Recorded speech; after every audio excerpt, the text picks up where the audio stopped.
What's going on, everybody? Happy New Year. This is No Bad Days, and I'm Ryan.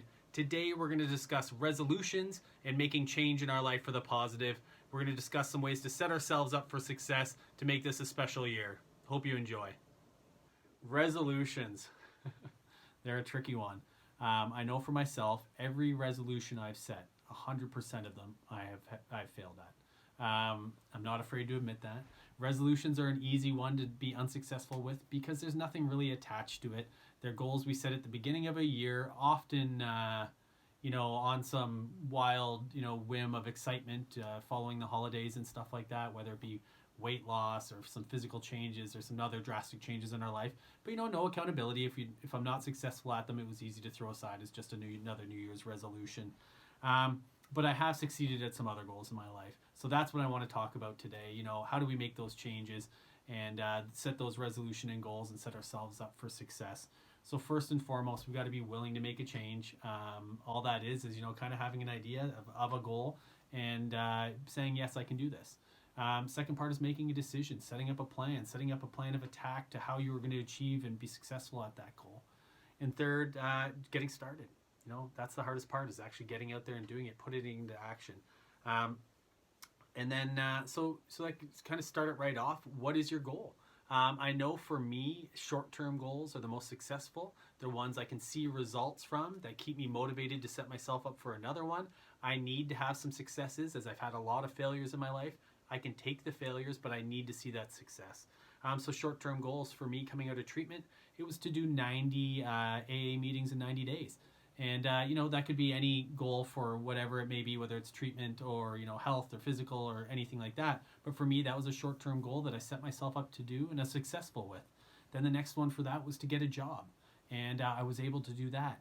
And then I wanted to get my driver's license back. Being a big car guy, it was brutal not to have a driver's license.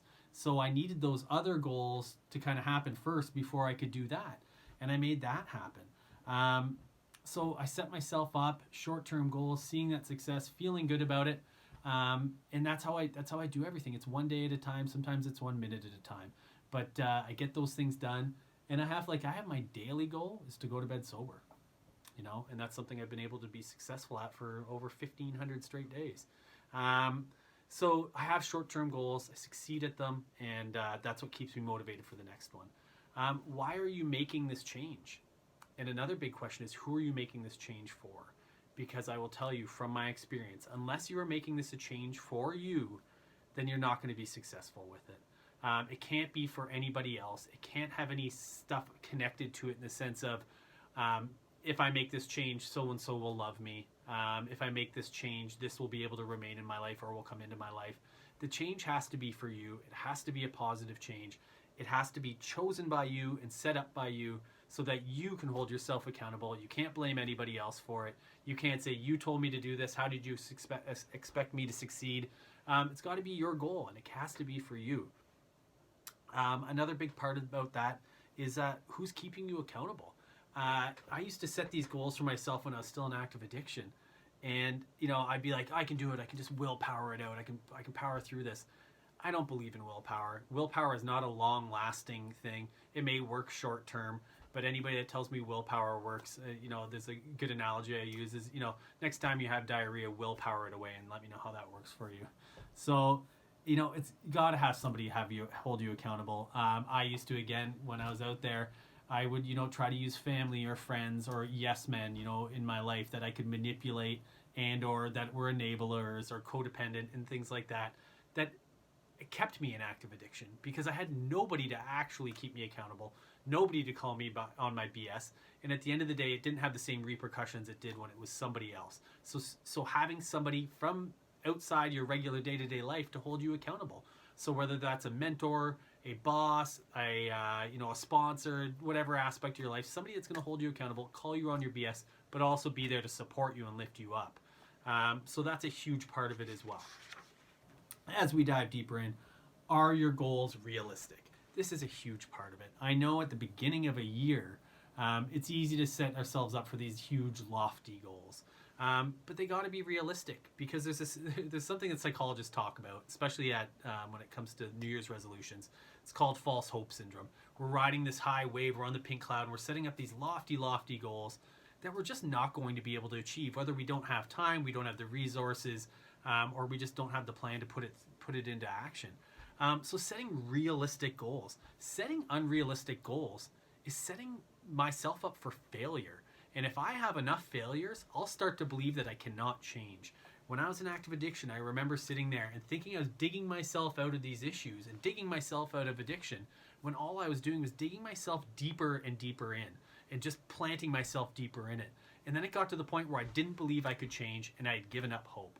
I had lost who I was as an individual, and I had no spirit left. That was my rock bottom.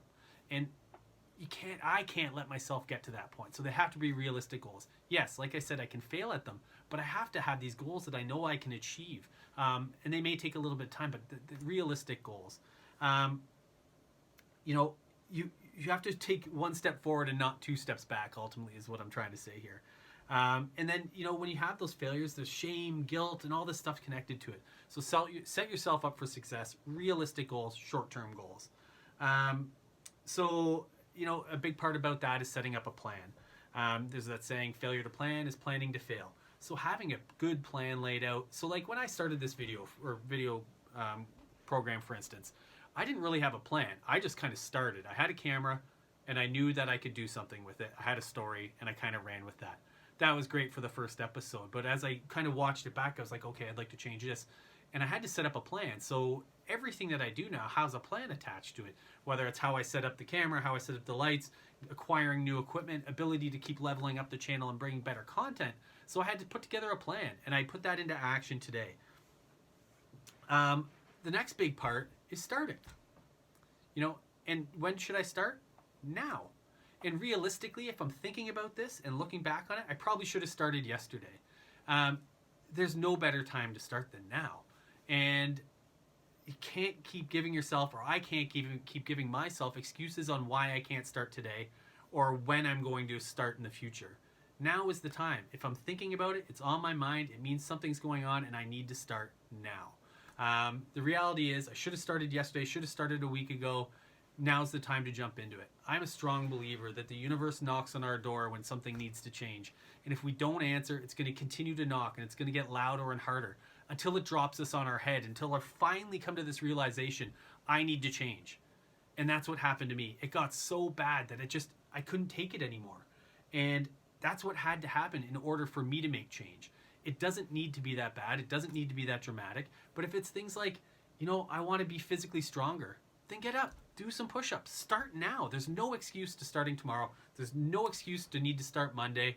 And, that last hurrah that everybody always is setting up their last, big go before they start this big change, it's never going to be as good as you thought it was. That last drink's never going to be as good as you think it is. That last pizza's never going to be as good as you think it is. Just start. There's no excuse not to start now.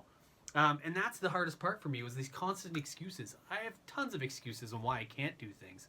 The hard part for me is to motivate myself to say yes and to get started. So like I said, start now. Now is the time. So real change in our life requires a system. It requires a program, and it requires support. So you need to plan. You need to have a core support team with you. Schedule all of your stuff. Set yourself up to succeed. For me, I have a great core system around me. I have a supportive group of people. I have a mentor, a sponsor. I have, friends and family. And I have all these people that constantly are lifting me up and allowing me to level up while still not letting me get away with my BS. So they're willing to call me on my stuff, and I'm willing to listen.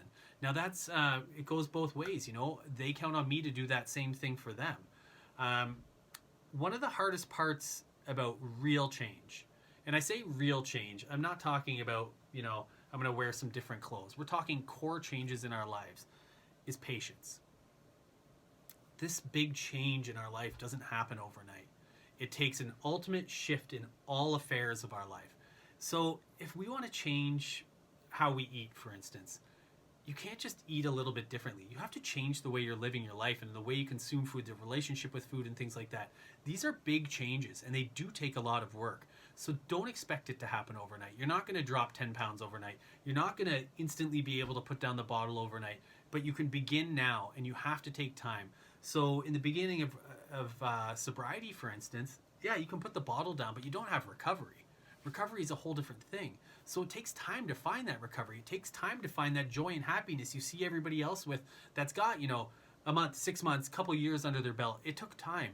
So it's having patience. I have little to no patience. And I've had to learn that. I had a great discussion with somebody in the church about that. And I said, I used to pray to God and say, give me all these things. Why can't you give me money and love? Everybody else has all these things. Why not me? Why must the good guy finish last? And I built up like this resentment to God because he never rewarded me with any of these things. He never gave me any of these things I asked for. What I came to realize is that I was praying wrong. I didn't realize that I wasn't supposed to be asking for all these things. I was supposed to be asking for his his will and how to carry that out, and being grateful and saying thank you every night. And I expressed that to somebody in the church, and they responded to me and said, no, you can ask God for things. You can ask your higher power for things. You just have to be patient. And it kind of dawned on me that, I've never been patient in my life. I need instant gratification. I want it all now. And for this part of my life and this type of change, it takes time. And I'm at peace with that now. So when I pray at night, I still ask for little things. It's often, it's definitely not monetary, but it's usually for other people. But it's, I can be patient because I know those good things will come, and it just takes time. So that's kind of where I'm at today. It's been a very interesting year, and I'm interested to see and hear from you guys. What are some of your short-term goals? So if you don't mind, comment below and or post on my social media or send me a message. I'd love to hear from you about some of them. Also, anybody that wants to create positive change in their life, I am more than willing to help you. As long as it's positive, I have a great team of people. I have a great resources and things like that. If there's any way I can help, by all means, reach out to me. If it's to get you out of the doghouse, don't. You can save that for somebody else. I've had enough of that in my life. But if you want to make real change, whatever aspect of your life it is, whether it's spiritual, mental, physical, I'm more than happy to discuss it with you. I'm so grateful to have the amazing support I've had in my life. All that I've been able to have given to me in my life, I'm more than willing to give back and more. So any way I can help, by all means, let me know. I'm so happy to be here today and grateful for everything that I've been able to experience. So, like I said, I'm interested to hear some of your goals. I hope that you're able to see them through. One of my big goals for this year is to keep leveling up this channel, creating better content. I've got my new camera now, so that'll be getting broken out soon once I learn how to use it, because I want to be able to use it properly.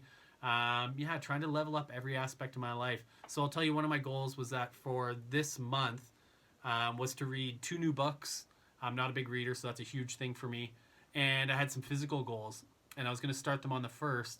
And then I thought to myself, well, Ryan, why don't you take some of your own advice and get started? So I actually started 27th or something. I've already done a book. I read a book in 2 days, which is insane because like I said, I'm not a reader. And for me to be able to read a couple hundred pages, I'm doing it. So those are some of my short-term goals. Already starting to succeed them. Looking forward to many more in the year to come. Thanks so much for being here with me. I'm Ryan. This is No Bad Days. Have a great day.